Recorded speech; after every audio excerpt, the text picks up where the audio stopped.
अस्सलाम वालेकुम नाजरीन, आप देख रहे हैं प्रोग्राम दुनिया के साथ। मैं हूं आपके साथ आपकी मेज़बान आसमा इकबाल। प्रोग्राम में आज हमें सबसे पहले बात करनी है बेजिंग की, जहां वज़ीर आज़म इमरान खान और चीनी सदर शी जिनपिंग में होने वाली मुलाकात के हवाले से बहुत सारी खबरें जो हैं इस वक्त सोशल मीडिया की, इंटरनेशनल मीडिया की जीनत बन चुकी हैं। लेकिन हमें आपको ये बताना है कि ग्रेट हॉल ऑफ पीपल में होने वाली इस मुलाकात में दोनों रहनुमाओं ने खत्ते के अमन, इस्तेहकाम और तरक्की के लिए मुश्तरका कोशिशें जारी रखने पर इत्तेफाक किया है और अफगानिस्तान में इंसानी बहरान से निपटने के लिए आलमी बरादरी से फौरी इकदाम उठाने पर जोर दिया है। दोनों आलमी रहनुमाओं ने अफगानिस्तान की सूरत हाल बैनुल-अक़वामी बरादरी से नोटिस लिया जाए, इसके ऊपर ये मुतालबा किया है। क्या मज़ीद मुतालबात हुए हैं, क्या मुलाकात के दौरान चीज़ें डिस्कस हुई हैं, ये सारी चीज़ें आपको एक रिपोर्ट में दिखाते हैं।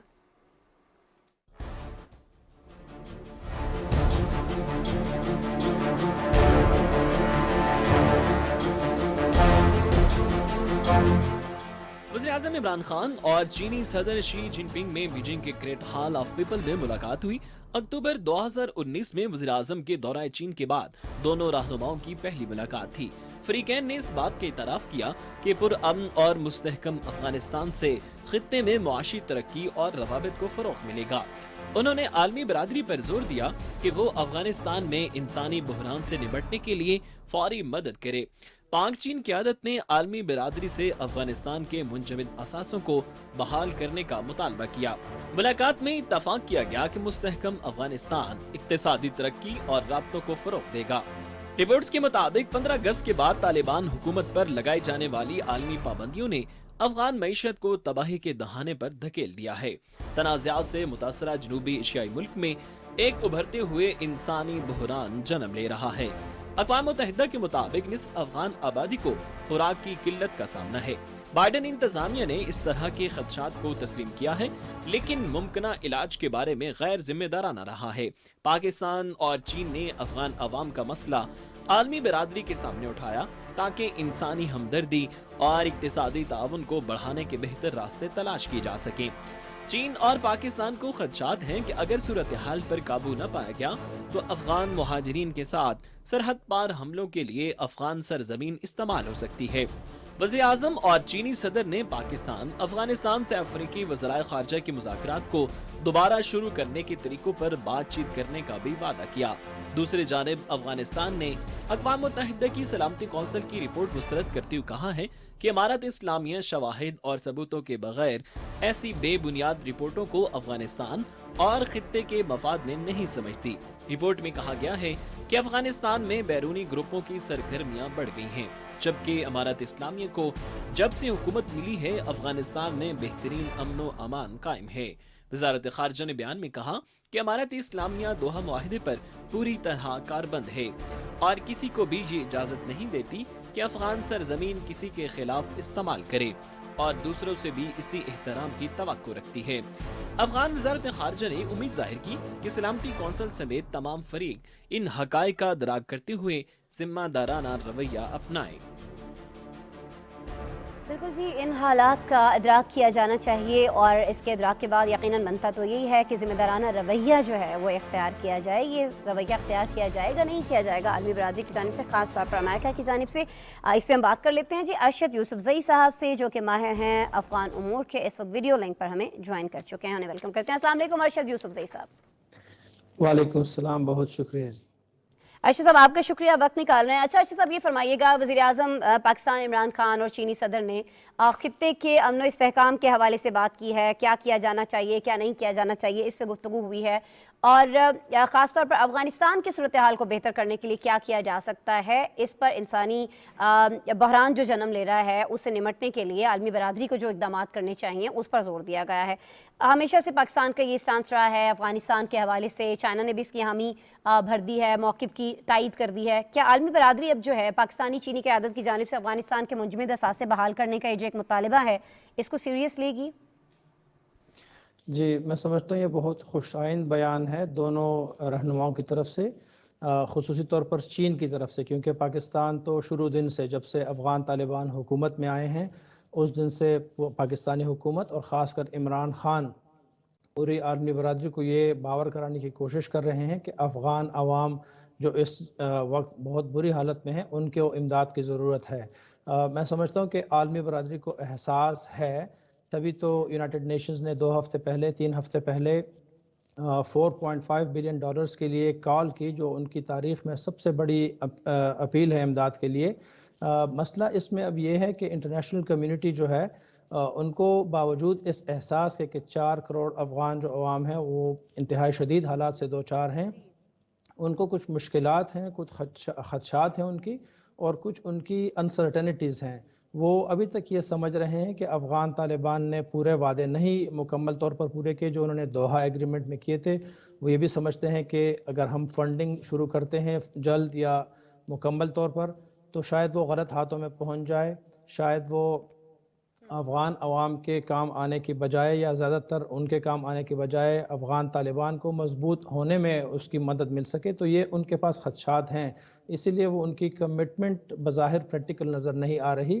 لیکن اگر ہم ایک طرف دیکھیں تو ابھی ریسنٹلی جو اوسلو میں ایک کانفرنس ہوئی تھی یا میٹنگ ہوئی تھی جس میں افغان طالبان گئے، اور یہ ان کی پہلی ایسی کانفرنس میں شرکت تھی یورپ میں جب سے وہ اقتدار میں آئے ہیں، وہاں پر ان کی سائڈ ٹیبلز پر ملاقاتیں ہوئی ہیں امریکیوں کے ساتھ، برطانیہ کے ساتھ، جرمنی کے ساتھ، اور کہنے میں تو یہ بھی آ رہا ہے کہ یہ سب امریکہ کی ایما پر بھی ہو رہا ہے۔ تو میں سمجھتا ہوں کہ ویسٹ جو ہے، خاص کر جو الائیڈ نیشنز تھیں، وہ سب اس پر اس وقت سیریسلی غور کر رہی ہیں کہ افغانستان کے عوام کی امداد ہو سکے۔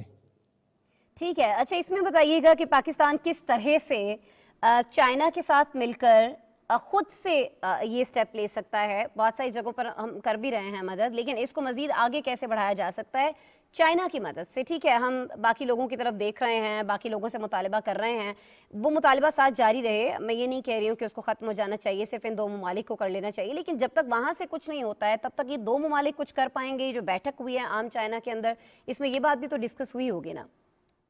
بالکل ڈسکس ہوئی ہوگی، اور اس کے علاوہ خدشات بھی جو ہیں دونوں ممالک کے تقریباً سیم ہی ہیں۔ اب اگر ہم دیکھیں تو پاکستان تو اپنی حیثیت سے بڑھ کر امداد کر رہے ہیں افغانستان کے ساتھ، افغان عوام کو امداد پہنچائی جا رہی ہے، یہاں سے ٹرک بھر کے خوراک اور ادویات مل رہی ہیں، لیکن ظاہر ہے پاکستان کی اتنی کیپیسٹی نہیں ہے کہ پورے ملک کو سپورٹ کر سکے۔ چائنا کو تو ایسی کوئی مشکلات نہیں ہیں، ان کے پاس کیپیسٹی بھی ہے، پیسہ بھی ہے، وہ کر بھی سکتے ہیں، اور ہماری طرح ان کے حالات بھی اتنے سخت نہیں ہیں انٹرنیشنلی، پولیٹیکلی، یا جو بھی ان کے ساتھ ایشوز ہیں۔ تو چاہیے تو یہ کہ چائنا اس سے بڑھ کر کرے، اور ان کو کوئی روک بھی نہیں سکتا، ان کے اوپر امریکہ کا یا کسی اور کا پریشر بھی نہیں ہے۔ اگر ہم دیکھیں تو دیکھیں پاکستان کو TTP کا مسئلہ ہے، وہاں سے داعش کا خطرہ ہے، وہاں سے بلوچ کے جو ہیں ان کا خطرہ ہے۔ اسی طرح چائنا کو ETIM جو ہے، ایسٹ ترکستان اسلامک موومنٹ سے خطرہ ہے، اور دونوں ملک اگر مل کر افغانستان کی حکومت سے اس پر بھی بات کریں گے تو ہو سکتا ہے کہ طالبان اس کے بدلے میں پھر کام اپنا مزید ان کے ساتھ کر سکتے ہیں۔ افغانستان کی طرف سے، چائنا کی طرف سے امداد کم ہے۔ چائنا اگر چاہے تو یک تنہا بھی افغانستان کی ضروریات کو بہت حد تک پورا کر سکتا ہے، لیکن ایز سچ وہاں سے کچھ نہیں ہوا، اور وہ بھی انٹرنیشنل کمیونٹی کا ہی ایک حصہ ہے۔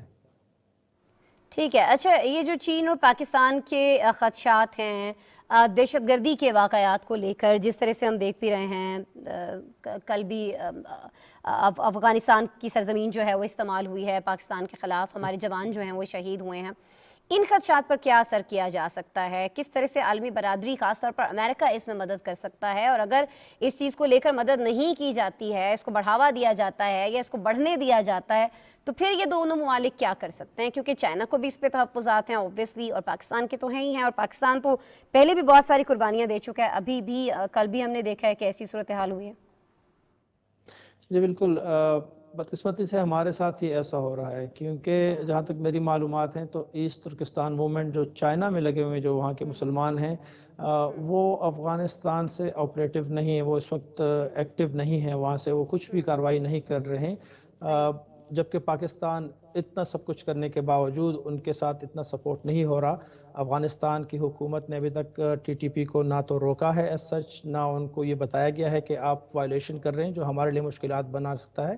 تو میں سمجھتا ہوں کہ پاکستان نے تو ضرور یہ ڈیمانڈز رکھی ہوں گی، جب ہمارے NSA گئے تھے وہاں پر، محیط یوسف گئے تھے، تو انہوں نے یہ ڈیمانڈ رکھی ہوگی، چائنیز نے بھی یہ بات ان کے سامنے رکھی ہوگی، اب چاہیے یہ کہ افغانستان کی حکومت اس معاملے کو سیریس لے، کیونکہ میرے خیال سے پاکستان ہی ان چند ممالک میں، بلکہ سب سے ٹاپ پر ہی وہ ملک ہے جو افغانستان کی حکومت کو انٹرنیشنل ریکگنیشن دلانے کے لیے کوشش کر رہا ہے، جو افغان عوام کی امداد کی کوشش کر رہا ہے. میں تو بالکل اسی خدا جانب نخواستہ آنا اگر چاہ رہی تھی سر، پاکستان یہ جو تسلیم کیے جانے کا عمل ہے اس میں اب کیوں تاخیر ہو رہی ہے؟ بہت ساری جگہوں پر ارشد صاحب ہم دیکھ رہے ہیں نا، خاص طور پر جو خواتین کی تعلیم کو لے کر بات کی جاتی تھی، یونیورسٹیز کھل گئی ہیں، وہاں خواتین جا رہی ہیں، اسکول جو ہیں بچیوں کے وہ بھی مارچ تک کھول دیے جائیں گے، یہ بھی کہہ دیا ہے اب تو افغان طالبان نے. What next? کیا اور ایکسپیکٹ کیا جا رہا ہے امریکہ کی جانب سے، جس کی وجہ سے انتظار ہے افغانستان کی اس حکومت کو تسلیم کیے جانے کا؟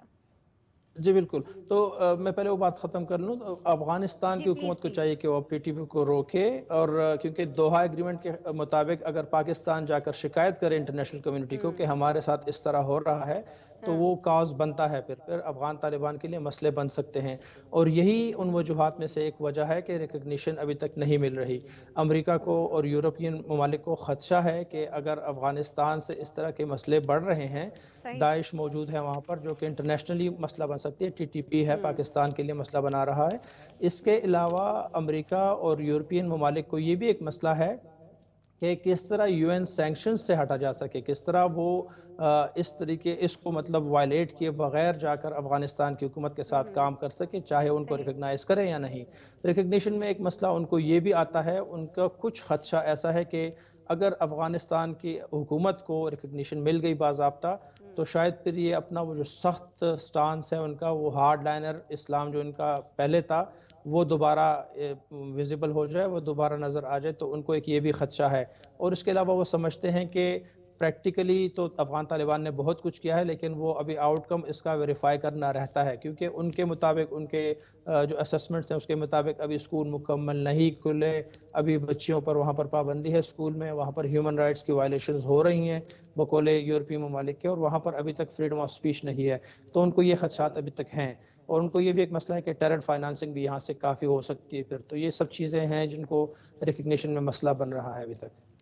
ٹھیک ہے جی، ٹیرر فائنانسنگ کو لے کر، دیگر ایشوز کو لے کر بہت سارے معاملات آپ فرما رہے ہیں کہ ابھی ایسے ہیں جن پر خدشات موجود ہیں. امریکہ سمیت دیگر جو عالمی برادری ہے اس کے یہی وجہ ہے کہ ابھی تک جو تسلیم کیا جانا ہے باقاعدہ طور پر افغان طالبان حکومت کو، وہ عمل ہوتا ہوا ہم نہیں دیکھ رہے ہیں. بہرحال بہت شکریہ ارشد یوسفزئی صاحب، آپ ہمارے ساتھ موجود تھے، ماہر ہیں افغان امور کے، بات کر رہے تھے افغانستان کے حوالے سے. بہت شکریہ آپ کے وقت کے لیے.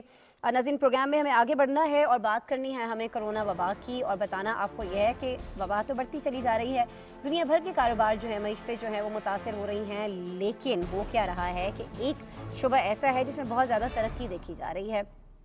کیوں ترقی دیکھی جا رہی ہے اس پہ ہم بات کریں گے. بریک لینا ہے ہمیں.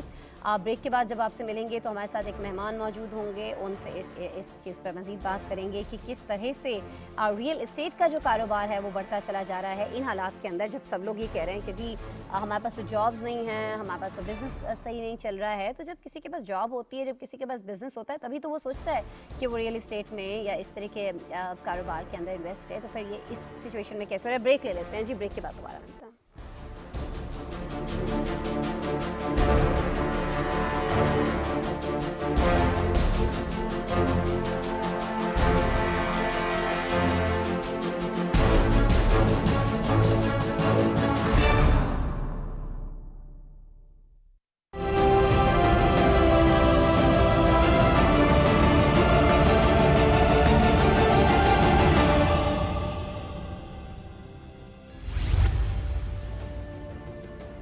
پاک چین دوستی کی شاندار روایات کا ایک اور سنہری باب، وزیر اعظم عمران خان کا کامیاب دورہ چین.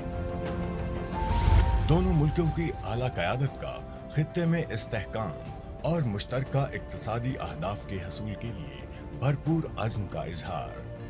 ٹیکسٹائل، زراعت اور آئی ٹی سمیت متعدد شعبوں میں تعاون بڑھانے سمیت سی پیک فیز 2 تیز کرنے پر اتفاق. اقتصادی زونز میں چینی کمپنیوں کی منتقلی. فری ٹریڈ ایگریمنٹ میں نئی آسانیوں کے ساتھ سرمایہ کاری کے معاہدوں پر دستخط. دو طرفہ باہمی اعتماد کا تاریخی مظہر. عالمی و علاقائی سطح پر مشترکہ مستقبل کی طرف گامزن. پاک چین دوستی کے 70 سال.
वेलकम बैक जी। बात करते हैं दुनिया में रियल एस्टेट के कारोबार की। कोरोना के आलमी वबा के बावजूद 2021 में हाउसिंग मार्केट में इजाफा हुआ है। कम शरह सूद के बायस दुनिया भर में तामीराती शोबे में तरक्की देखी गई। जहां आलमी वबा के बायस दूसरे कारोबार ठप होकर रह गए, वहीं सरमायाकारों ने प्रॉपर्टी में खूब इन्वेस्टमेंट शुरू कर दी, जिसमें आज भी तेजी देखी जा रही है। रिपोर्ट्स आ रही हैं जिस हवाले से बहुत सारी दुनिया भर में, और ये रिपोर्ट्स बताती हैं कि जायदाद की फरोख्त में इजाफे के बायस घरों के मालिकान ने भी ज्यादा मुनाफा कमाया है। दुबई का जो लैंड डिपार्टमेंट है उसके मुताबिक गुज़श्ता साल 52,415 सरमायाकारों ने 148 अरब दिरहम की सरमायाकारी की और मजमूई तौर पर 73.7% का इजाफा रिकॉर्ड किया गया। माशी माहिरान की जानिब से पेशगोई की गई है कि रवां साल के दौरान रियल एस्टेट सेक्टर में $10 ट्रिलियन का इजाफा मुतवक्के है। ये शोबा दुनिया की इक़्तिसादी तरक्की के सबसे बड़े मुहर्रकात में से एक है। रिपोर्ट्स जो हम आपसे शेयर कर रहे हैं वो ये भी बता रही हैं कि इस वबा के बावजूद रियल एस्टेट में सरमायाकारी बुलंद तरीन सतह पर पहुंच चुकी है, जिसमें 50% इजाफा रिकॉर्ड किया गया है। अब ये जी अदाद शुमार जो सामने आ रहे हैं, ये किस तरह से आ रहे हैं? बात वही है जो मैं ब्रेक पर जाने से पहले कर रही थी कि जब लोगों के पास पैसा ही नहीं है, जब हर शख्स ये कह रहा है कि जी मैं तो डूब गया, मेरे पास तो पैसे नहीं हैं, खाने के लिए नहीं है, बिजनेस में लगाने के लिए नहीं है, तो फिर ये प्रॉपर्टी खरीदने के लिए कैसे पैसे आ गए हैं जी? हो क्या रहा है एक्चुअली रियल एस्टेट के बिज़नेस में, ये हमें बताएंगे जी रियल एस्टेट एक्सपर्ट हमारे साथ मौजूद है। मियाँ वहाद साहब, बड़ा नाम है पाकिस्तान की जब रियल एस्टेट इंडस्ट्री की बात होती है। हमारे साथ स्टूडियो में तशरीफ़ रखते हैं, वेलकम करते हैं। अस्सलाम वालेकुम मियाँ वहाद साहब। जी वालेकुम अस्सलाम जी। सबसे पहले तो आपका बहुत शुक्रिया, आप स्टूडियो में तशरीफ़ लाए हैं, हमें ज्वाइन कर रहे हैं। और फिर मेरा पहला सवाल ये, ज़रा समझा दीजिएगा व्हाट्स गोइंग ऑन, लाइक अगर पैसे नहीं है लोगों के पास तो फिर रियल एस्टेट में कैसे पैसा लगाया जा रहा है? और चलें अगर किसी के पास पैसे पड़े भी हैं सरमायाकारों के पास, तो सब हर जगह से बचा रहे हैं, किसी कारोबार में इन्वेस्ट नहीं करना चाह रहे, फिर रियल एस्टेट में क्यों, प्रॉपर्टी में क्यों? बिल्कुल अस्मा, आपने बहुत इम्पोर्टेंट पॉइंट राइज़ की है और इसकी बेसिकली वजह मैं आपको बता देता हूँ कि प्रॉपर्टी जो है वो बेसिकली डिमांड और सप्लाई पे वर्क करती है। मतलब कि प्रॉपर्टी का बिज़नेस ऐसा है जब किसी चीज़ की डिमांड बढ़ जाती है और सप्लाई कम होती है, यानी कि वो चीज़ क्वांटिटी में कम हो जाती है, तो ऑलरेडी उसकी जो प्राइस होती है वो एक्चुअल प्राइस से बढ़ जाती है। ये मैं आपको आंसर कर रहा हूँ जो आपने पूछा कि प्राइसेस क्यों बढ़ी है। अब आ जाते हैं उस सवाल के ऊपर कि आप कह रही हैं कि क्यों, यानी कि लोगों के पास पैसे नहीं है, और ये आखिर कैसे ये रुझान वर्ल्ड वाइड देखा गया और पाकिस्तान में भी हमने देखा है कि जो कोविड के अंदर हमने काम किया है, कोविड के अंदर ट्रांजैक्शंस की हैं, वो पिछले 7, 8, 10 सालों में हमने आज तक रियल एस्टेट में नहीं देखी। उसकी अगर मैं अपना पर्सनल एक्सपीरियंस आपके साथ शेयर करूं तो उसकी बेसिक वजह मुझे ये लगता है क्योंकि प्रॉपर्टी के अंदर हमेशा 2 तरह के बंदे जो है वो सरमायाकारी करते हैं। एक वो लोग जो ओवरसीज़ हैं, बाहर मेहनत कर रहे हैं, पाकिस्तान के लिए मेहनत कर रहे हैं दिन रात, तो उनकी भी ख्वाहिश होती है कि कोई कुछ ना कुछ प्रॉपर्टी पाकिस्तान में बनाए ताकि जब वो दोबारा पाकिस्तान आए या उनके बच्चों के लिए कोई चीज़ बन सके, एसेट बन सके, क्योंकि बाहर प्रॉपर्टीज़ के रेट बहुत ज़्यादा है तो वो पाकिस्तान में ही प्रॉपर्टी ले सकते हैं। अच्छा, दूसरे वो सरमायाकार लोग हैं जो कि पाकिस्तान में ही वेल सेटल्ड हैं, उनके पास पैसा है, तो वो भी अपना पैसा लगा के पैसा कमाते हैं। अब ये 2 तबके हैं। मैं ये समझता हूँ तीसरा तबका जो बिल्कुल हैंड टू माउथ है, उसको हम अभी डिस्कस नहीं करेंगे क्योंकि डेफिनेटली प्रॉपर्टी जो है वो लाखों करोड़ों का काम होता है।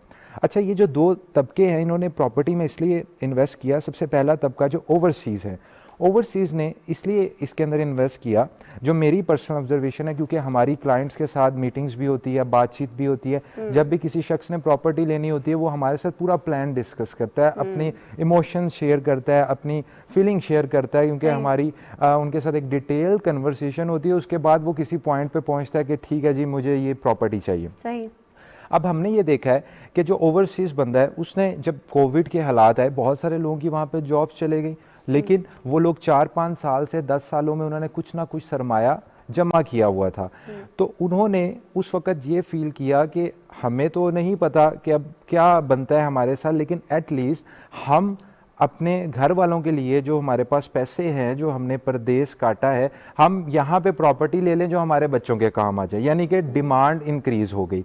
इसी तरह बहुत सारे लोग जिन्होंने सोचा कि अब हम पाकिस्तान आ जाएं, क्योंकि वो तब तो नहीं सोचते थे कि हमने पाकिस्तान में रहना है, वो तब यही सोचते थे कि अब हमारा फ्यूचर बाहर है या हम गल्फ में प्रॉपर्टी लेंगे। हालात चूंकि बहुत सारे बेहतर हो रहे हैं, इसलिए अब लोग सोचते हैं कि नहीं, हमें वापस पाकिस्तान जाना चाहिए, और इस वजह से भी ज़ाहिर है यहाँ पर प्रॉपर्टी खरीदी जा रही है। अच्छा, आप चूंकि पाकिस्तान की बात कर रहे हैं तो मियां साहब मैं ये चाहूंगी कि जरा हमारे देखने वालों को बता दीजिएगा अपना घर स्कीम, जिसके तहत बहुत ही کم مارک اپ ریٹ پر آپ کو آپ کا اپنا گھر جو ہے ہر شخص کا جو خواب ہوتا ہے اس کو آپ پورا کر سکتے ہیں.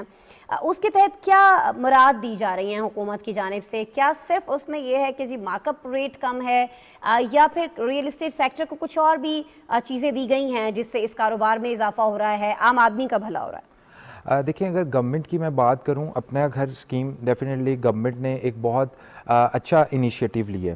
اس کے ساتھ ساتھ ایک ایڈیشن انہوں نے یہ بھی کی تھی کہ ایک امنیسٹی اسکیم بھی ریئل اسٹیٹ کے لیے لانچ کی گئی. یعنی کہ امنیسٹی اسکیم میں یہ تھا کہ آپ سے سورس آف انکم نہیں پوچھا جائے گا اور آپ پراپرٹی کے اندر انویسٹ کر سکتے ہیں. اس وجہ سے بھی بڑا بوسٹ ملا. اور اپنا گھر اسکیم جو ہے وہ بیسکلی انکریج کر رہا ہے ایک پرائیویٹ بلڈر کو بھی, یعنی کہ ایک وہ بندہ جس کے پاس کوئی لینڈ پڑی تھی, جس کے پاس کوئی زمین تھی, تو گورنمنٹ نے انہیں بیسکلی ایک اپرچونٹی دی ہے اور ایک عام بندے کو بھی اپرچونٹی دی ہے کہ بینک کے ساتھ مل کے آپ کو ایک آسان ایک ساتھ کے اوپر لون مل جاتا ہے اور آپ جو ہے اپنا گھر بآسانی لے سکتے ہیں. یعنی جو آپ نے کرایہ دینا تھا, جو آپ کہیں پہ منتھلی بیسس پہ کرایہ دے رہے تھے, تو اسی کرائے میں آپ کی اب اپنی چھت بن سکتی ہے. اور جس میں سمجھتا ہوں کہ جو پرائیویٹ ڈیولپرز ہیں انہوں نے اس کانسیپٹ کو بہت سیریس لیا ہے اور اپنی ایسی اسکیمز دی ہیں جو کہ اب پرائیویٹ اسکیم نیا پاکستان ہاؤسنگ اتھارٹی ایکٹ کے تحت اپرووڈ ہو رہی ہیں اور عام لوگوں کو بھی, عام بندہ جو کہ پہلے سوچ نہیں سکتا تھا کہ وہ پراپرٹی لے, اب وہ بھی اس کے اندر انٹر ہو رہا ہے. ٹھیک ہے, لیکن یہ جب کووڈ کی کوئی بھی نئی لہر آ جاتی ہے, کرونا کی جب کوئی نئی لہر آتی ہے, بہت ساری خبریں جو ہے مارکیٹ میں گردش کرنے لگتی ہیں. اس میں ہوتا یہ ہے کہ ایک تو عوام ویسے بھی خوفزدہ ہو جاتے ہیں کہ پتہ نہیں نئی پابندیاں لگ جائیں گی, کاروبار بیٹھ جائے گا, تو چلو جو پیسے پاس محفوظ ہیں, جو سرمایہ ہے اسے ہاتھ میں ہی رکھا جائے کہ انویسٹ نہ کیا جائے. اس سے بھی کہیں نہ کہیں تو لاس ہوتا ہے اس انڈسٹری کا بھی. لیکن بہت سارے ریئل اسٹیٹ سے جڑے ہی سرمایہ کار ایسے ہوتے ہیں جو جھوٹی خبریں پھیلانا شروع کر دیتے ہیں, جیسے کہ یہ کہا جا رہا ہے کہ 2022 میں ہاؤسنگ انڈسٹری جو ہے وہ کریش کر جائے گی, کچھ بچے کا نہیں, بہت بڑا لاس ہونے والا ہے, تاکہ قیمتیں جو ہیں وہ ان کی مرضی سے طے ہو پائیں. کون لوگ ہوتے ہیں یہ, کیا مقاصد ہوتے ہیں, کیوں کرتے ہیں, اور پاکستان میں پھر ان کے خلاف کیا اقدامات کیے جاتے ہیں؟ دیکھیں اس کا میں سب سے پہلے جو لوگ اس طرح کی باتوں میں آ جاتے ہیں ان سب کو میں مخاطب کرتے ہوئے یہ کہوں گا کہ اگر آپ لوگ یہ دیکھیں کہ آپ کے کوئی آباؤ اجداد کا بھی گھر ہو, ٹھیک ہے, یعنی کہ آباؤ اجداد کا گھر لیٹس سپوز آپ کی 30 سال 40 سال 50 سال پرانی ایک پراپرٹی ہے, تو آپ دیکھیں کہ 40 سال میں 30 سالوں میں ملکی حالات بہت اپس اینڈ ڈاؤن آتے رہتے ہیں, اکانومی جو ہے اس میں چینج آتا رہتا ہے. آپ مجھے کوئی بھی بندہ اس بات سے ڈینائی نہیں کر سکتا کہ جی ان کا جو پردادا نے, دادا نے, فور فادرز نے اگر 30 لاکھ روپے کی زمین لی تھی تو آج جی کووڈ میں یا جو بھی سرکمسٹانسز آئے تو آج وہ 30 لاکھ والی جو چیز ہے وہ جی 10 لاکھ روپے کی ہو گئی. پراپرٹی ہمیشہ انکریز کرتی ہے. ایسی جو افواہیں ہوتی ہیں وہ آپ کو پتہ ہے کہ وہ آتی رہتی ہیں اور ان کے مقاصد ہمیشہ کبھی کوئی گورنمنٹ کے خلاف بات کرنا بھی ہو سکتی ہے, کیونکہ میں یہ سمجھتا ہوں کہ اس گورنمنٹ نے ریئل اسٹیٹ کے لیے بہت اچھے انیشیٹو لیے ہیں. تو مائٹ بھی شاید اس وجہ سے بھی کچھ لوگ اس طرح کے پروپیگنڈاز کرتے ہیں, یا کچھ ایسے لوگ مارکیٹ میں پائے جاتے ہیں جن کی کوشش ہوتی ہے کہ اپنا پیسہ انوالو کر کے لوگوں سے سستی خریداری کر لیں تاکہ وہ اس چیز کو ہولڈ کریں اور پھر وقت پہ اس کو بیچ سکیں. تو اس لیے بھی اس طرح کی افواہیں ملتی ہیں, لیکن اس میں حقیقت کوئی بھی نہیں ہے.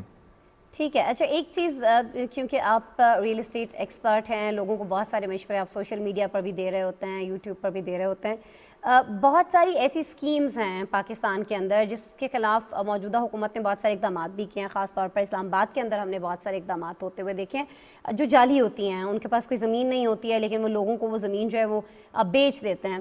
اس طرح کی سوسائٹیز کے خلاف اقدامات تو ہو رہے ہیں, لیکن آپ نہیں سمجھتے کہ کچھ اور بھی سٹیپس ایسے ہونے چاہیے, کوئی ویریفیکیشن کا کوئی سسٹم ہونا چاہیے, آپ ہی لوگوں کو کچھ ایسا بنا لینا چاہیے, کوئی ایسی ویب سائٹ ہو جہاں پر پتہ ہو کہ جی اس کے پاس NOC ہے نہیں ہے, یا آپ لوگوں کو یہ بھی ایجوکیٹ کریں, جیسے آپ سوشل میڈیا پہ بہت زیادہ ایکٹیو ہیں, کہ صرف وہاں پر زمین خریدیں جس کے پاس پراپر ایک NOC ہو, غلط جگہوں پر نہیں خریدیں چیزیں.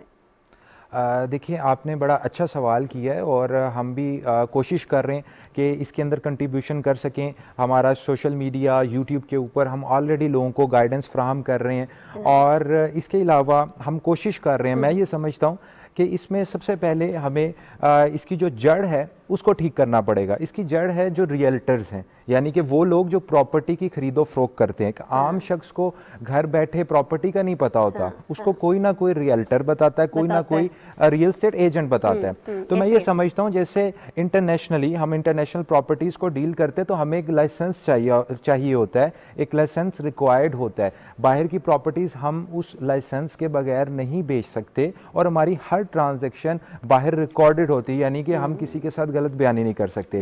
तो अगर ऐसा कोई सिस्टम पाकिस्तान में भी आ जाए कि जो भी एजेंट हो उसको पहले क्वालिफिकेशन लेनी पड़े, उसको एक अदारे से रजिस्टर्ड होना पड़े प्रॉपर, ताकि उसका हर लेन देन रिकॉर्डेड हो, और अगर वो किसी के साथ गलत बयानी करता है तो एटलीस्ट उससे सज़ा मिल सके, कोई उसने सिक्योरिटी जमा करवाई हो, जिससे आम इंसान जो कि इस तरह के धोखे फ्रॉड में आ जाते हैं उनकी कोई जो है वो उनके लिए आसानी हो सके, उनको इंसाफ मिल सके। तो ये एक बेसिक चीज़ है। और इसके अलावा ऑलरेडी आपकी बात काट रहा हूँ, ऑलरेडी ऐसे अदारों ने, आरडीए ने, सीडीए ने, एलडीए ने अपनी वेबसाइट्स बनाई हुई है। आप वेबसाइट पे जाएं, आरडीए की वेबसाइट पे जाएं, आप सोसाइटी का नाम लिखें, आपको लिस्ट ऑफ लीगल सोसाइटीज़ का भी पता लगता है, इलीगल का सोसाइटीज़ का भी पता लगता है। जी जी ठीक है। इसी तरह से जिस भी शहर में आप रहते हैं, लाहौर में रहते हैं, एलडीए पे चले जाएं, जहाँ पर भी आपको प्रॉपर्टी खरीदने में इंटरेस्ट है, वहाँ अगर आप दुनिया के किसी भी कोने में बैठे हैं तो आपको पहले देखना चाहिए, फिर इन्वेस्ट करना चाहिए। मकसद ये था कि जी इन्वेस्टमेंट के हवाले से बहुत सारी खबरें आ रही हैं, तो कहाँ इन्वेस्ट करें, क्योंकि अब ये तो बूस्ट करने वाली है इंडस्ट्री। इस वजह से हमने दावत दी थी जी मियाँ वहाद साहब को, रियल इस्टेट एक्सपर्ट हैं, आप हमारे साथ मौजूद थे जी, बहुत शुक्रिया हमारे साथ मौजूद रहने के लिए। रियल इस्टेट के हवाले से हम बात कर रहे थे, घरों की खरीदो फरोख्त में इजाफा हो रहा है, कोरोना में भी हो रहा है, लेकिन साथ साथ इसमें भी इजाफा हो रहा है। एक और चीज़ जिसमें बहुत ज़्यादा इजाफा होता चला जा रहा है वो है जी यूक्रेन तनाज़ा, जिसके हल के लिए अमेरिका के बाद अब यूरोपीय ममालिक भी सर तोड़ कोशिशें कर रहे हैं, और इसी सिलसिले में फ्रांसीसी सदर भी रूस पहुँच गए हैं। फ्रांसीसी और रूसी सदूर के दरमियान क्रेमलिन में मुज़ाकरात का आगाज़ हो गया, और अपने इब्तदाई रिमार्क्स में रूसी मेज़बान पुतिन से कहा कि उन्हें उम्मीद है कि दोनों ममालिक की बातचीत यूक्रेन के मसले के हल के लिए मुफीद साबित होगी। उन्होंने उम्मीद जाहिर की है कि हमें रूस की जानिब से ऐसा रद्द-ए-अमल देखने को मिलेगा जो कि जंग से दूर ले जाएगा और खित्ते में इत्तेमाद और इस्तेहकाम पैदा करेगा।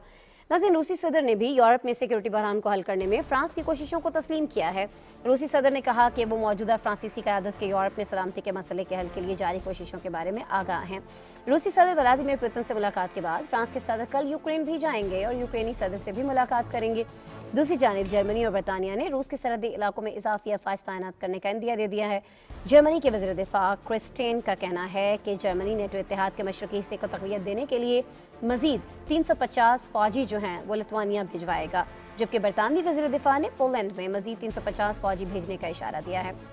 बरतानिया ने गुज़श्ता साल 100 फ़ौजी पोलैंड में तैनात किए थे ताकि बेलारूस के साथ अपनी सरहद पर बहरान में उसकी मदद की जा सके। रूस के यूक्रेन को नेटो इत्तेहाद का हिस्सा न बनने के मुतालबे पर बरतानिया के वज़ीर आज़म बोरिस जॉनसन ने रूस पर यह वाज़ेह कर दिया है कि नेटो यूरोपीय ममालिक का इत्तेहाद है और तमाम यूरोपीय जमहूरी ममालिक को यह हक़ हासिल है वो नेटो का हिस्सा न बन सकें।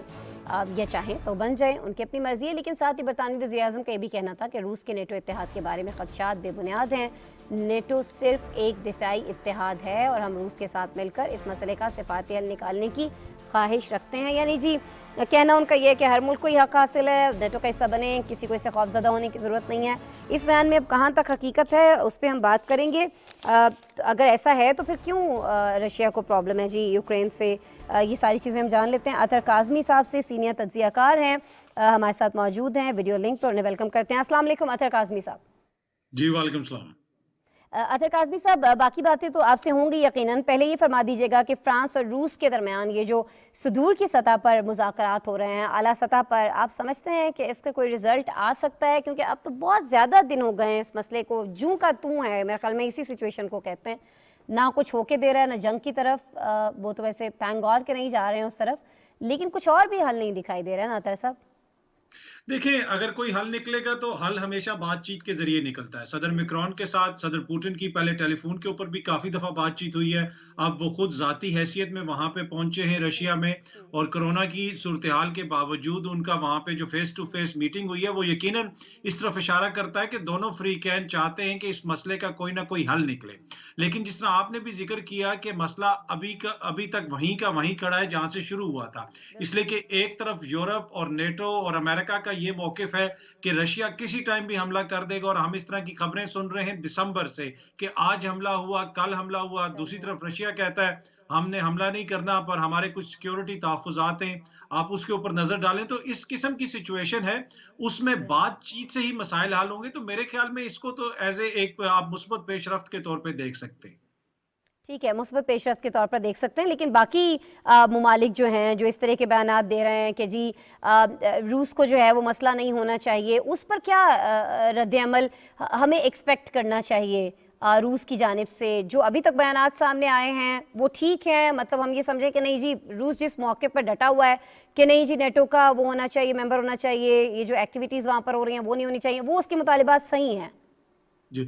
देखें, जहाँ तक रूस का मसला है, रूस ये कहता है कि ना हमने अपनी फ़ौज किसी और मुल्क में भेजी है। जिस तरह आप देख सकते हैं कि मुख़्तलिफ़ जो नेटो के ममालिक हैं, वो इस वक़्त ईस्टर्न यूरोप के अंदर अपने इज़ाफ़ी फ़ौजी भेज रहे हैं। बर्तानिया ने भेजे, पोलैंड ने भेजे, अमेरिका कह रहा है वो भी भेजेंगे। तो इस हवाले से रूस ये कह रहा है कि हमने तो अपने फ़ौजी कहीं पे नहीं भेजे, हम अपने बॉर्डर्स के अंदर हैं, हमारे कुछ सिक्योरिटी तहफ़्फ़ुज़ात हैं, आप उस हवाले से उनके ऊपर नज़र-ए-षानी करें और आपकी जो डिप्लॉयमेंट और ख़ुसूसन जो आप मिसाइल वग़ैरह लगाना चाहते हैं, बिल्कुल हमारे डोर स्टेप के ऊपर, उस हवाले से आप अपने जो भी आपकी हिकमत अमली है उसको देखें, दोबारा हमसे बातचीत करें और इस मसले को हल करें। दूसरी जानिब नेटो और उसके इत्तेहादी जो हैं अमेरिका के, उनका ये मौक़िफ़ है कि जी यूक्रेन का ये हक है, जिस तरह आपने भी कहा कि वो जमहूरी हक है कि वो नेटो का हिस्सा बने या ना बने, रूस को ये हक नहीं पहुँचता कि वो उनके ऊपर प्रेशर डालें। तो दोनों दोनों तरफ इस तरह के आर्ग्यूमेंट हैं। कहा जा रहा है कि जी कोई कहता है कि रूस का आर्ग्यूमेंट स्ट्रॉन्ग है, नेटो और यूरोपीय जो उसके इत्तेहादी हैं वो ये कहते हैं कि जी हमारा आर्ग्यूमेंट स्ट्रॉन्ग है। पर मसला ये है कि इस सारे चक्कर में जो इस वक्त सूरत हाल है, उस हवाले से जो यूरोपीय यूनियन के फॉरेन पॉलिसी के चीफ हैं जोसेफ बेलोर, मेरे ख्याल में गालिबन उनका नाम है, तो उन्होंने आज जो बयान दिया, उन्होंने कहा कि इस वक्त यूरोप के लिए इंतहाई सख्त सिक्योरिटी थ्रेट है और कोल्ड वार के बाद पहली दफा इस तरह की सूरत हाल पैदा हुई है। तो यकीनन हालात संगीन है और सबको इस चीज का समझना भी चाहिए, सबको इस हवाले से कोई ना कोई हल निकालने की कोशिश भी करनी चाहिए। ठीक है। अच्छा, ये जो मुख्तलिफ अहम शख्सियात के अभी पिछले दिनों चाइना के अंदर एक दौरा रहा है मुख्तलिफ ममालिक का, उसमें रूस की जानिब से जो दौरा है वो बहुत ज़्यादा डिस्कस किया गया है। चीन और रूस ने मुश्तरका तौर पर बहुत सारे ऐसे शोबे हैं जिनमें ताउन की यकीन दहानी कराई है। अमेरिका की अगर हम बात कर लें अतर साहब, तो चीन और रूस दोनों ममालिक से उसके ताल्लुकात जो हैं वो सर्द हैं, कोई बहुत अच्छे नहीं हैं। अच्छा, अमेरिका की जो सुपर पावर पोजीशन है उसके लिए भी दोनों ममालिक को अमेरिका खुद भी खतरा समझता है। क्या इस खतरे के पेश नज़र अमेरिका भी मगरबी ममालिक के साथ मिलकर कोई नए इकदाम उठा सकता है? ये जो इत्तेहाद और मजबूत होता हमें दिखाई दे रहा है चाइना का, ये इसको बहुत ज़्यादा खतरा महसूस किया जा सकता है अमेरिका की जानिब से? देखें, अगर इस सारी सूरत-ए-हाल को आप देखें तो सबसे पहले अमेरिका से ही ये इंटेलिजेंस रिपोर्ट्स आई कि रशिया जो है वो यूक्रेन के ऊपर हमला करने वाला है। सदर पुतिन ने कई हज़ार फौजी बॉर्डर के ऊपर भेज दिए हैं और इसी हवाले से आज अमेरिका के जो फॉरेन सेक्रेटरी हैं, जिनको आप वज़ीर ख़ारजा भी कह सकते हैं, एंथनी ब्लिंकन से ये सवाल किया गया कि आपकी जो पोज़ीशन है, उसके हवाले से रशिया का, क्रेमलिन का ये ऑफ़िशियल मौक़िफ़ है कि आप लोग जान के अलार्म फैला रहे हैं, अफ़रा-तफ़री फैला रहे हैं। आए रोज़ आप नई डेडलाइन दे देते हैं, आए रोज़ आप कह देते हैं कि नई इंटेलिजेंस आ गई है और रशिया हमला करने वाला है। तो अमेरिका का जो इसमें किरदार है वो बहुत ज़्यादा इम्पोर्टेंट है। अगर यहाँ पे अमेरिका ना हो तो आप देखेंगे कि कोई भी यूरोपीय ममालिक इतना उसमें ना उसके पास मिलिट्री पावर है, ना इतना उसका पॉलिटिकल क्लाउट है कि वो अकेला रशिया के सामने आके खड़ा होगा। तो ये जो सब कुछ हो रहा है, इसमें अमेरिका का कलीदी किरदार है और यही वजह हमने देखी, जिसका आपने भी ज़िक्र किया कि फिर सदर पुतिन जब गए हैं चीन, तो उन्होंने भी वहाँ से एक यूनिफाइड पैगाम दिया है और बेसिकली अमेरिका को ही वो पैगाम दिया गया है कि अगर आपने रूस के खिलाफ कोई कदम उठाया तो उस हवाले से हमारे भी तहफ़्फ़ुज़ात हैं और हम रूस के साथ खड़े हैं और रूस के जो सिक्योरिटी तहफ़्फ़ुज़ात हैं वो हमारे भी सिक्योरिटी तहफ़्फ़ुज़ात हैं, क्योंकि जो मुश्तरका अलामिया आया सदर शी जिनपिंग की जानिब से और सदर पुतिन की जानिब से, उसमें ना सिर्फ यूक्रेन का जिक्र हुआ, उसके साथ साथ एशिया पैसिफिक का जिक्र हुआ।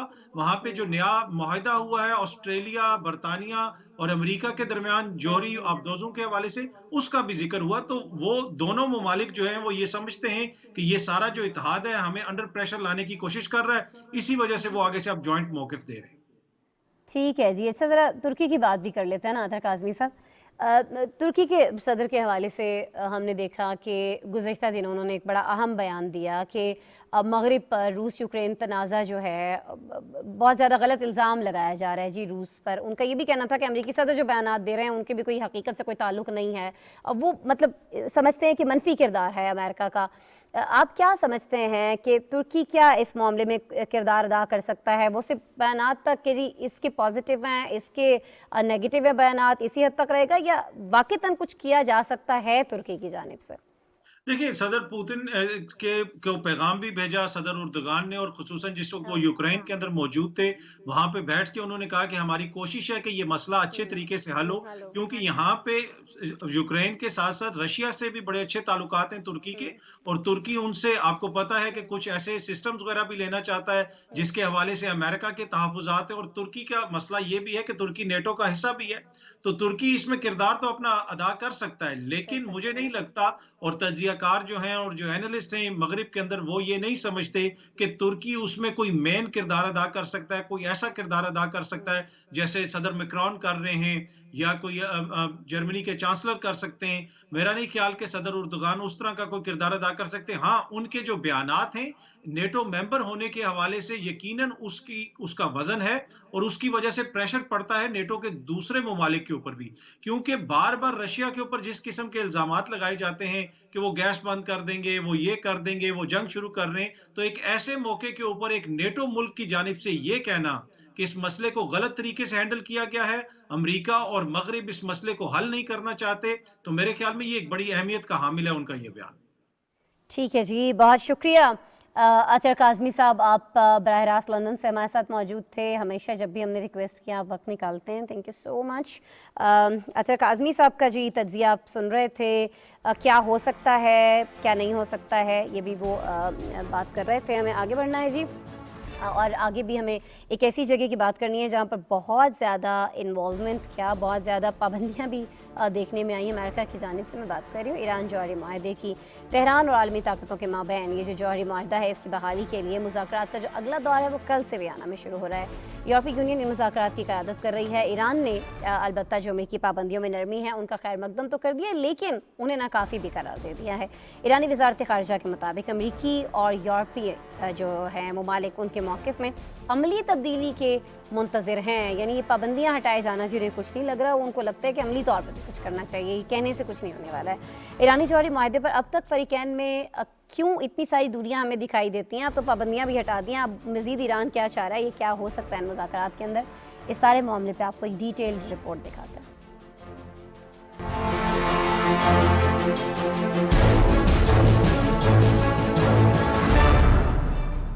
ایران اور عالمی طاقتوں کے مابین جوہری معاہدے کی بحالی کے لیے مذاکرات کا اگلا دور کل سے ویانا میں شروع ہو رہا ہے۔ یہ مذاکرات یورپی یونین کی قیادت میں ہو رہے ہیں۔ ایرانی وزارت خارجہ کے مطابق اسلامی جمہوریہ ایران امریکیوں کے موقف میں عملی تبدیلی کے موقف کا انتظار کر رہا ہے۔ ایرانی وفد ضروری مشاورت کے لیے چند روز سے تہران میں ہے اور کل ویانا روانہ ہوگا۔ انہوں نے امید بھی ظاہر کی کہ واشنگٹن نے ضروری فیصلے کر لیے ہیں۔ تہران پر عائد پابندیاں ہٹانے کا مطالبہ ان کی ریڈ لائن ہے۔ ان کے مثبت بیانات عملی طور پر وعدوں میں بدل جائیں گے۔ انہیں ایرانی عوام کا اعتماد حاصل کرنا چاہیے اور اپنے راستے سے واپس آنا چاہیے۔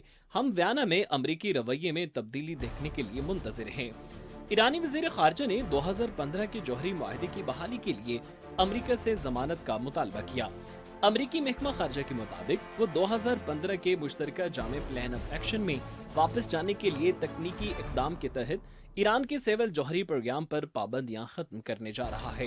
ایرانی وزارت خارجہ کے ترجمان نے بھی امریکی پابندیوں میں ریلیف کو ناکافی قرار دیتے ہوئے کہا کہ تہران کو توقع ہے کہ جوہری معاہدے کے تحت عائد پابندیاں اٹھا لی جائیں گی۔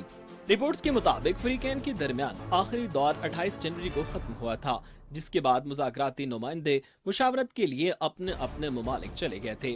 دونوں ممالک نے اپریل 2021 سے اب تک ویانا میں بالواسطہ بات چیت کے 8 دور ہو چکے ہیں، جس کا مقصد بڑی طاقتوں امریکہ، چین، روس، فرانس، جرمنی اور برطانیہ کے ساتھ معاہدے کو بحال کرنا ہے۔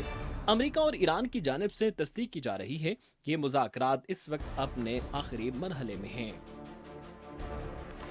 آگے بڑھتے ہیں اور ابھی ہمیں آپ کو خبر یہ دینی ہے کہ برطانیہ میں ملکہ برطانیہ الزبتھ دوم نے برطانوی تخت پر 70 سال مکمل کر لیے ہیں۔ 70 سال، جسٹ امیجن 70 سال جو مکمل ہو گئے ہیں اس تخت کے اوپر۔ انہوں نے اب ہمارے پاس یہ خبر آ رہی ہے جی کہ انہوں نے اپنے جانشین چن لیا۔ ریلی سوری، میں نے درخت بول دیا، درخت میں اس لیے بولی کہ میں اتنی زیادہ شاکڈ ہوں یہ سن کے کہ بھئی 70 سال کوئی ایک خاتون جو ہیں वो मलिका रहें किसी एक सल्तनत की। और ये देखें, ये बिल्कुल वैसी मलिका है। मैं अपने प्रोड्यूसर से कह रही थी ऑफ एयर कि देखें कामरान, ये तो बिल्कुल वैसी मलिका है जैसे हम बचपन में वो स्टोरी बुक्स के ऊपर देखा करते थे ना, सेम बेसिक वैसे। और 70 साल तक इन्होंने ये अपने मलिका होने का जो लुत्फ़ है ये लिया है। अच्छा, गुज़श्ता रोज़ उनके मलिका बनने की जो प्लैटिनम जुबली है वो मनाई गई, जिसके बाद वो 7 दहाइयों तक बरतानवी तख्त पर बराजमान रहने वाली पहली शाही शख्सियत बन चुके हैं जी। ये तारीख़ी दिन था ज़ाहिर है, और इस तारीख़ी दिन के मौके पर मलिका ने बड़ी खामोशी से केक काटा और सादगी से ये दिन मनाया। क्यों मनाया जी उन्होंने सादगी से? वैसे तो वो कोई ऐसा कोई बड़ा इवेंट जो है वो सादगी से नहीं मना रही होती हैं, बाकायदा तकरीब हो रही होती है। लेकिन अब जब से कोविड का दौर आया है तब से हम देख रहे हैं कि इस तरह की तकारीब जो हैं वो नहीं हो रही हैं। लेकिन खैर, इस पर बहुत सारी चमगोइयाँ की जा रही हैं कि इसकी बहुत सारी और वजूहात भी हो सकती हैं। लेकिन जी आपको ये बताएं कि तख्त पर 70 साल मुकम्मल होने पर मलिका की जानिब से एक पैगाम ज़रूर जारी किया गया है, जिसमें मलिका बरतानिया का कहना था कि उनकी ख्वाहिश है कि जब शहज़ादा चार्ल्स जो हैं वो बादशाह बने तो डचेस ऑफ कॉर्नवाल जो हैं कमिला को क्वीन के नाम से जाना जाए। मीडिया रिपोर्ट्स बताती हैं कि मलिका के ऐलान ने बरतानिया में अगली नस्ल को तख्त सौंपे जाने से मुतालिक गैर यकीनी सूरत हाल जो है वो ख़त्म कर दिया। अच्छा, बड़े सारे नाम जो हैं वो इनको दिए जाते हैं, और शहज़ादा चार्ल्स जो हैं उनके हवाले से तो आप जानते ही हैं, बड़ी सारी उनकी कहानियाँ जो है वो भी गर्दिश करती रहती हैं। बहुत सारे लोगों को कहानियाँ बहुत इंस्पायर भी करती हैं। लेकिन अभी पिछले दिनों में जो बरतानी ख़ानदान में जो इनके क्या कहते हैं पड़पोते हैं ना, शायद जो अपनी बीवी को लेके अलग हो गए हैं, उनको लेके भी बहुत सारी कहानियाँ यहाँ पर सुनने में आई हैं। अच्छा, बहरहाल जी, अभी मैं जाते जाते प्रोग्राम में ऑस्ट्रेलिया का रुख ज़रूर करना है, जहाँ कोरोना वबा दोबारा शुरू होने के ठीक 2 साल बाद बैनुल-अक़वामी मुसाफिरों के लिए दरवाजे दोबारा खोल दिए गए हैं। 2 साल तक यहाँ पर जो सयाह हैं वो नहीं आ सकते थे जी सैर व सयाहत के लिए, लेकिन अब उनके लिए दरवाजे खोल दिए गए हैं। ऑस्ट्रेलिया की सरहद में दाखिला सिर्फ मुकम्मल तौर पर वैक्सीनेटेड अफराद को ही दिया जाएगा। और गुज़श्ता 2 सालों में ऑस्ट्रेलिया को बार बार बंद करना पड़ा सयाहत के हवाले से। कितनी दफ़ा बंद हुआ, क्यों हुआ, अब 2 साल बाद क्यों खोला जा रहा है? अभी भी तो जी है ना एक नया वेरिएंट ओमिक्रॉन, तो फिर क्या सिचुएशन है? पैकेज में देख लेते हैं।